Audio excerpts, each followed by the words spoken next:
Donc dans cette société, si vous voulez, la véritable frontière, c'est le temps. C'est ça qu'il faut comprendre.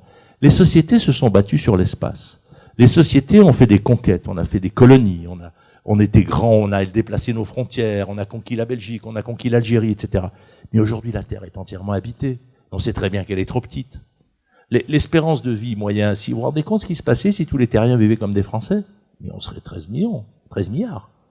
Donc je veux dire, heureusement qu'ils meurent jeunes, les autres. Faut pas le dire comme ça fait vraiment réac de dire ça, mais enfin bon. Donc si on va à défendre nos valeurs, on dit que tout le monde doit vivre pareil, ce qui est la moindre des choses. Mais la conséquence écologique, elle est considérable. Donc comment on a à la fois un projet de libération humaniste, de vouloir que tout le monde vive pareil, et une interrogation écologique qui fait que c'est une catastrophe. Comment on peut faire ce genre de paradoxe et ne pas en faire une réflexion politique centrale? C'est quand même capital. Et donc, nos sociétés sont des sociétés du temps.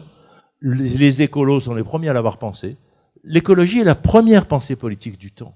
Ils pensent le temps futur. Nous, on est d'un camp où on pense la société d'abord par le social.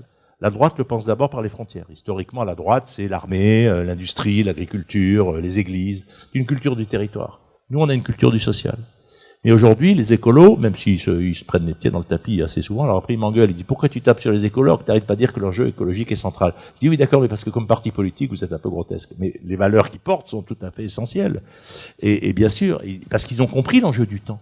Mais dans l'enjeu du temps, il n'y a pas que la durée, le futur, il y a aussi la vitesse.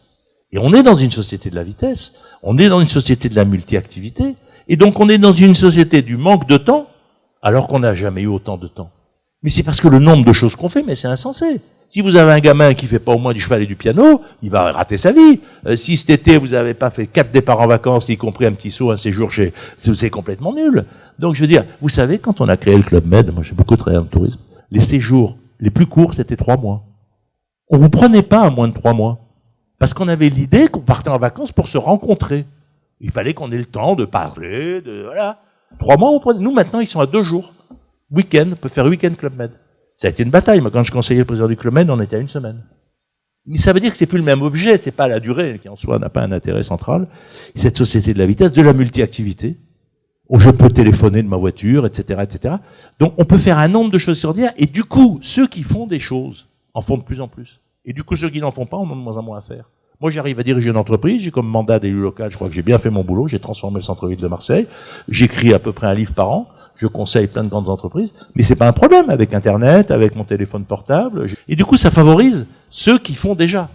Parce que la technique nous renforce et elle augmente les écarts. Et donc, à pas très nombreux, on peut occuper beaucoup d'emplois, on peut occuper beaucoup de positions sociales. Et du coup, il y a une inégalité qui se creuse.